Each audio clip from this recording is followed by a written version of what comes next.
This video is just about some ideas about how a company might secure their data, especially data they hold on customers and staff, because these personal data items are things that companies have got a statutory or legal responsibility to look after.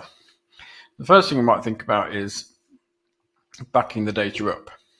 So most of the time now that is done on the internet or via cloud device. It used to be that it was done on tapes or other hard disks or CDs, etc. Most of the time it's to a different server, but we need to keep it off-site. So this will protect the company against disaster, so like fire or flood or something like that.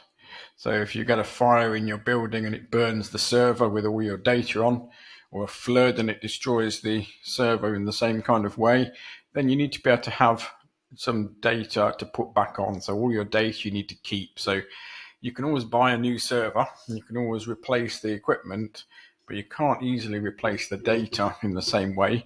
So you need a backup. So backups are important for that perspective. Also, the other reason that we might want to back up our data is to protect against ransomware. So ransomware, where people, a hacker might try to encrypt all the data and then demand money for the decryption key. So if we've got a full backup and we can restore that to a fresh server that's not vulnerable once we've patched whatever happened in order to get the hacker in there, then we don't have to pay the ransom because we've still got our data. So backup's kind of important from all those perspectives. So we also should test. So test to see that the backup will work. So it's no good if we've got all the data backed up, but when we come to restore it, it doesn't work. So we need to test it as well and backup often. So backup often. So it could be every day, it could be less often than that, depending on how much data we're using. It could be every few hours if it's a lot of data. So that's backup, and there's some ideas. So users are obviously an area where problems can happen. So users might do the wrong thing. So if you look at the idea of social engineering, so they might be tempted to click on links in an email or to download a document. So a company could do some training. It could potentially block downloads or remove attachments.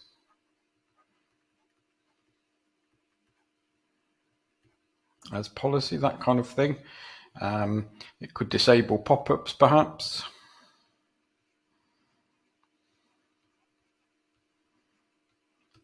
And that kind of thing would be useful. So users are obviously an area where this could be an issue. So those things might help. So email and clicking on links is very much related to that as an idea. So we could prevent attachments, as we said. We could have warnings for external email traffic. We could try and looking at the idea of disabling macros.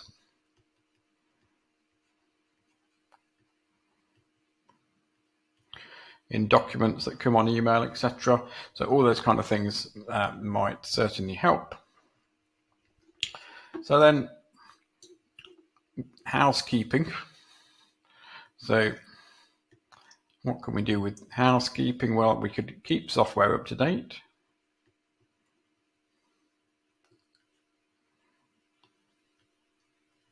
Can't spell software up to date.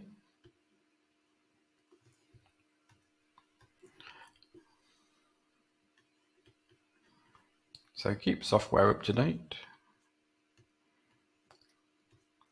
And that helps to prevent known vulnerabilities. So if there's a known vulnerability in the software, then that could be exploited, and we don't want that to happen. We could make sure our antivirus is up to date. So across here we could use antivirus, but if we're going to use it, we must make sure it's kept up to date and that it's not out of date, so that it's not vulnerable to those kind of patches. So again, with housekeeping, we could do training for staff so that they could know the importance of updating software, making sure the antiviruses work, running virus scan, and we could remind them to do that. So networking techniques, there's all sorts of techniques surrounding the idea of networks, perhaps. So using antivirus is obviously a good one. Having a firewall which would monitor network traffic.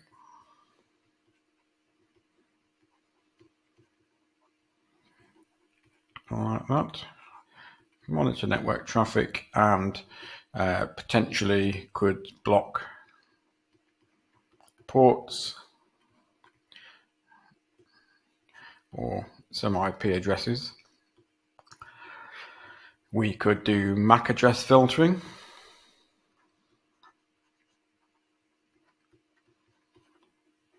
So that's where we only allow some devices on the network.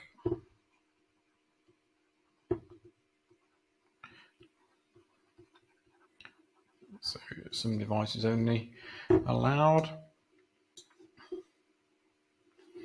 We could do penetration testing.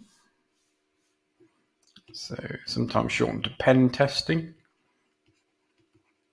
That's where we hire a company to try and break into our networks to reveal weaknesses so we can fix them up. And you probably know in pen testing you can have white box where it's like an insider attack.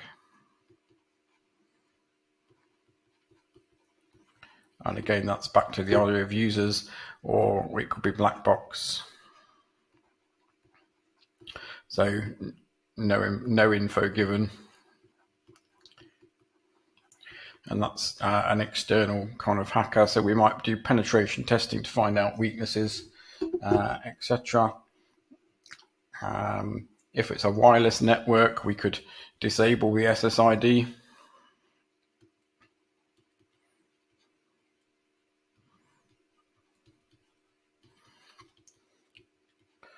So people wouldn't be able to see the network and they'd need to know what it was called in order to get on it. Obviously, if it's a wireless network, we'd need to use encryption. So encryption techniques would be used for that as well. So all of these kind of things are things that you could say that a company might be able to use to try and secure their data. So backups, being careful with email, training users, being careful with social engineering techniques, blocking downloads, removing attachments, keeping software up to date, keeping antivirus up to date, running virus scans, lots of network techniques such as using antivirus, a firewall, MAC address filtering and penetration testing, and being conscious of the dangers of wireless networks too. So all of those things could be useful if you're asked a question about how a company might try to secure their data.